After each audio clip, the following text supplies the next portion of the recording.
ओम शांति।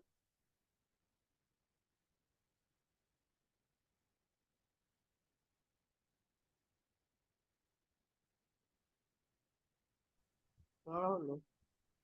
हाँ, पढ़ रहे। ओम शांति। टीचर्स के प्रति जो कुछ सुना है उसका सार अपने जीवन में ला रही हो ना। तो क्या सुना हमने कि अब रियलाइजेशन द्वारा लिबरेशन हो, अपने को निराकारी निरहंकारी स्थिति में अधिकारी और सत्कारी स्थिति का ना उसका बैलेंस हो, नहीं तो वाया वहां जाना पड़ेगा। तो बाबा क्या बोल रहे थे, मुख्य क्या करते हैं, आराम पसंद हो गए हैं, गिरती कला के डंलप का तकिया लगा देते हैं। तो कह रहे थे कि कबाब से कहते कनेक्शन जोड़ो, उन शक्ति का वरदान लो, इसका महत्व को छोड़ो नहीं। कनेक्शन जोड़ना आता नहीं लेकिन करेक्शन करना बहुत आता है। तो दूसरे की करेक्शन करने वाले कनेक्शन का अनुभव नहीं कर सकते। जब हम दूसरे में गलती ढूंढेंगे तो दूसरे की गलती नहीं ढूंढो, अपनी कमजोरी नहीं छिपाओ, हमारे में भी कमजोरी है। कोई सफलता में दोषी किसी को मत बनाओ। शान मान का त्याग, साधनों का त्याग, यही महान त्याग है ना। हमको सबसे ज्यादा क्या इफेक्ट करता है, अगर परिवार का कुछ लोग गलत कर रहा है तो वो गलत चुपके से कर रहा है ना तो हम फिर भी सह लेते हैं। लेकिन वो गलत अगर दुनिया के सामने कर रहा है तो मान शान का बात हो जाता है। पूरा दुनिया के सामने मेरा तमाशा बना दिया, ऐसे वैसे, है ना। तो वो बहुत गलत हो जाता है। तो ऐसे नहीं होना है। कोई भी देह अभिमान की बातें नहीं, वो देह अभिमान है। तो टीचर्स के प्रति जो कुछ सुना उन सब का सार अपने जीवन में ला रही हो ना। क्योंकि टीचर का अर्थ है राजयुग सारयुग। टीचर की विशेषता यह है जो विस्तार को सेकंड में सार में लाए। जैसे इसेंस की बूंद होती है ना, लेकिन वो बहुत कार्य कर लेती है, वैसे टीचर्स अर्थात इसेंसफुल, अर्थ के विस्तार को सेकंड में सार रूप में लाने वाली और अन्य को कराने वाली। टीचर भी पावर हाउस बाप के समान सब स्टेशन है। तो जैसे पावर हाउस में सदा अटेंशन और चेकिंग रहती है कि कहीं भी फ्यूज ना हो जाए, ऐसे टीचर को भी क्या चेकिंग करनी है, कभी भी कोई परिस्थिति में कंफ्यूज ना हो जाए। जैसे पावर हाउस की छोटी सी हलचल सारे एरिया की लाइट को हिला देती है, वैसे ही टीचर के कंफ्यूज होने से वातावरण में प्रभाव पड़ जाता है और वातावरण का प्रभाव आने वालों पर पड़ता है। तो टीचर को अपने आप को अनेक आत्माओं के चढ़ाने और डगमग करने के निमित्त समझना चाहिए। हम डगमग तो कई आत्माओं की स्थिति डगमग। हम क्रोध में आ रहे हैं तो वो महाक्रोध में आ जाएंगे, हम अगर शांत है तो वो भी शांति में जाएंगे। तो टीचर अथक हो ना, छोटी सी बात में थकने वाले तो नहीं हो। पुरुषार्थ में अपने आप से भी थकना होता है। थकना होता है कैसे, समझे बाबा, अब और कितना पुरुषार्थ करना है, और कितने दिन सुबह उठना है, और कितने दिन मुरली सुनना है। ऐसे तो नहीं आता। कोई भी प्रकार के संस्कार या स्वभाव को परिवर्तन करने में दिल शिकस्त होना या अलविदा होना भी थकना है। अगर किसी का कोई संस्कार स्वभाव है या अपना है तो उसको भी हम चेंज करते करते थक रहे हैं, दिल शिकस्त हो रहे हैं। यह तो होता ही रहता है, तो होगा ही, अलबेलापन है, दोनों नहीं होना चाहिए। और दिल शिकस्त भी नहीं होना चाहिए, बहुत मुश्किल है। कहाँ तक चलेंगे, या दिल शिकस्त होना है तो पुरुषार्थ में अलबेला होना या दिल शिकस्त होना भी थकना है। तो थकना नहीं है, आज क्रोध आया दृढ़ता के साथ उसको खत्म करना है, न अलबेला होना है न दिल शिकस्त होना है। जिसमें परिस्थितियों का सामना करने की शक्ति है वे सदा उमंग उत्साह में रहेंगे, कंफ्यूज नहीं होंगे कि मेरे जीवन में क्या हो रहा है। परिस्थिति आई है, सामना करेंगे, उमंग उत्साह में रहेंगे। तो शक्ति चाहिए ना। टीचर्स हैं ही बाप के समान सेवाधारी। तो समान वाले हो ना, समानता की भी खुशी होती है। टीचर्स इस खुशी में रहते हैं कि बाप समान मास्टर शिक्षक है, बाप समान निमित्त बने हुए। तो कल का वरदान क्या था, मास्टर शिक्षक भव, ये स्लोगन था। बाप समान निमित्त बने हुए हैं, बाप समान अनेक आत्माओं के कल्याण की जिम्मेवारी भी है। तो बाप समान है, ये खुशी बहुत आगे बढ़ा सकती है। टीचर्स को देख बाप दादा भी खुश होते हैं। समान को कहते हैं फ्रेंडशिप ग्रुप। तो फ्रेंड्स का ग्रुप हो गया। टीचर्स को सदा नया प्लान बनाना चाहिए। प्लानिंग बुद्धि हो और बहुत सहज प्लानिंग बुद्धि बन भी सकती हो। कैसे? अमृत वेले प्लान बुद्धि हो तो बाप दादा द्वारा प्लान टच होंगे तो प्लानिंग बुद्धि बनते जाएंगे। साकार आधार देती है इसलिए प्लानिंग बुद्धि नहीं बनती। नहीं तो टीचर्स का संबंध फ्रेंडशिप होने के कारण समीप का है ना। टीचर्स बाप की समीप की आत्मा है। बहुत सहयोग ले सकती हो। तो सभी को क्या बनना है? Master teacher. जब बाप देखते हैं हद के आधार बना रखे तो बाप क्यों मदद करे? हद के आधार बना रखे, ये मेरी ये मदद करे, ये मेरे से ऐसा व्यवहार करे, ये मुझसे ऐसे करे, मेरे साथ ऐसे करे। टीचर्स की विशेषता क्या है? टीचर्स इन्वेंटर, क्रिएटर, प्लानिंग बुद्धि है। अनेक आत्माओं को उमंग उत्साह दिलाने वाली है। इन सब विशेषताओं को अभी मर्ज करो। हद की बातें मर्ज हो जाएंगी। समझा? टीचर्स की विशेषता है अनुभवी मूर्त। बोलने वाली मूर्त नहीं, अनुभवी मूर्त। बोलना भी अनुभव के आधार पर। इतनी सब विशेषताओं से संपन्न नजर से बाप दादा देखते हैं तो कितने महान हो गए। महानता को मेहमान समझकर चलाना। महानता को अपनी प्रॉपर्टी नहीं समझ लेना। महानता को अपना समझ, बाप का नहीं समझना तो नुकसान है। बाप द्वारा मिली हुई महानता है तो बाप को बीच में से नहीं भूलना। अच्छा, सदा खुश रहने का साधन। सर खजानों से संपन्न आत्मा की निशानी कौन सी होगी? जो खजानों से संपन्न होगा वो सदा इंद्रिय सुख में मगन रहेगा।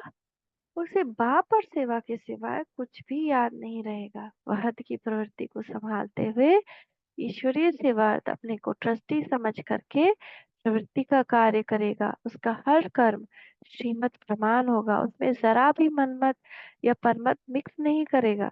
श्रीमत में अगर जरा भी मनमत या परमत मिक्स है तो उसकी रिजल्ट क्या दिखाई देगी? अगर श्रीमत के अंदर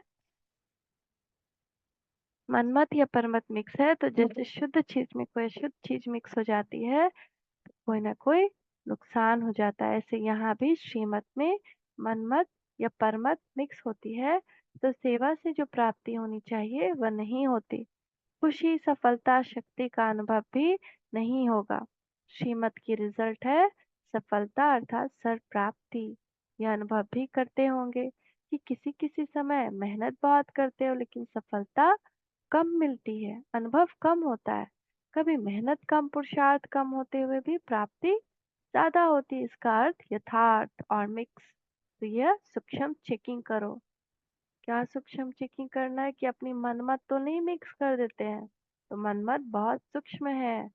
माया मनमत को ईश्वरीय मत में रॉयल रूप में मिक्स करती है। आप समझेंगे कि ईश्वरीय मत है लेकिन होगी मनमत। इसके लिए परखने और निर्णय करने की शक्ति चाहिए। अगर ये दोनों शक्तियां पावरफुल है तो धोखा नहीं खाएंगे। शान और मान का त्याग, साधनों का त्याग, यही महान त्याग है। जिनमें रोने की आदत है वे बच्चे बाप से स्वतः ही विमुख हो जाते हैं। समझे? बात को नोट कर लें। रोना नहीं आना चाहिए। जिस बच्चों में रोने की आदत है वे बाप से स्वतः ही विमुख हो जाते हैं। मन में दुख की लहर आना, यह भी रोना हुआ। इसे नहीं आंखों से नहीं बहाए लेकिन अंदर में दबा लिए, लेकिन दुखी तो मन है ना।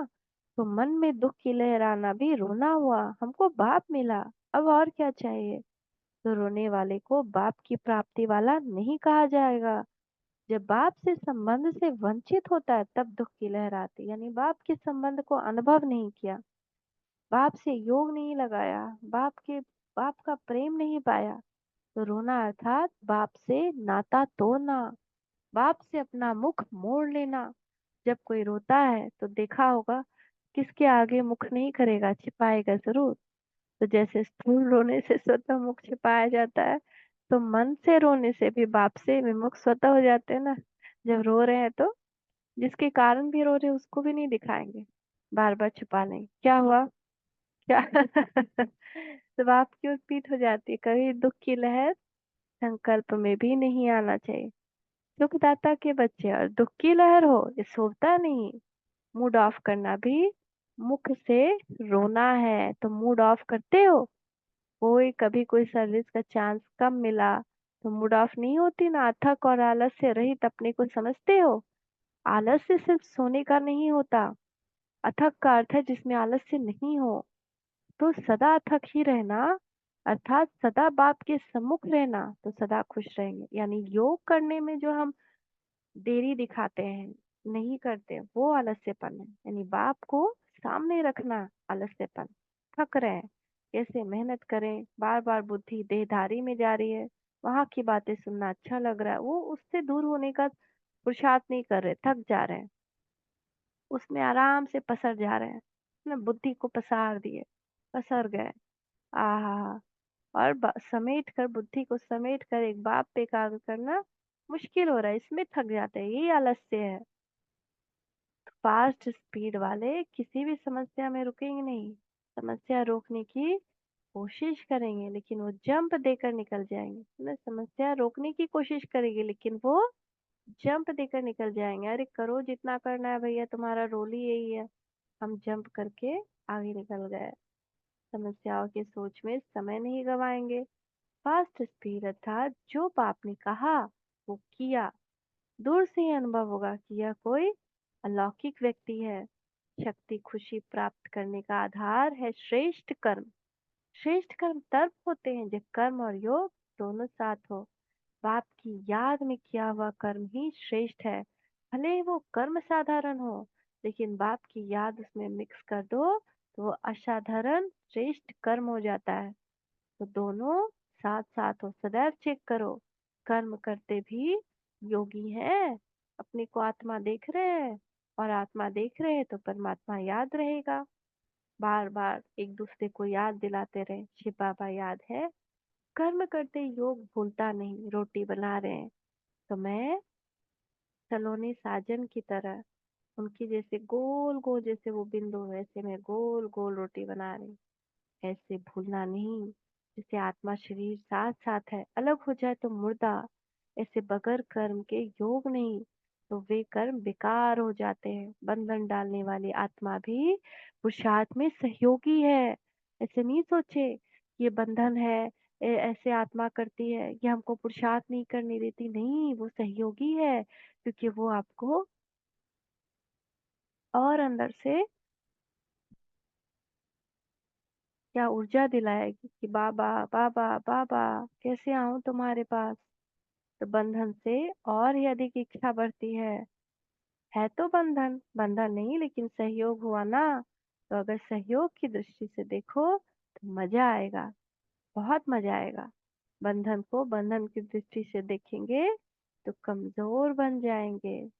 तो बंधन नहीं देखना है, कमजोर नहीं बनना है, समस्या में नहीं रुकना है, जंप दे के निकलना है। कर्म और योग साथ साथ करना है।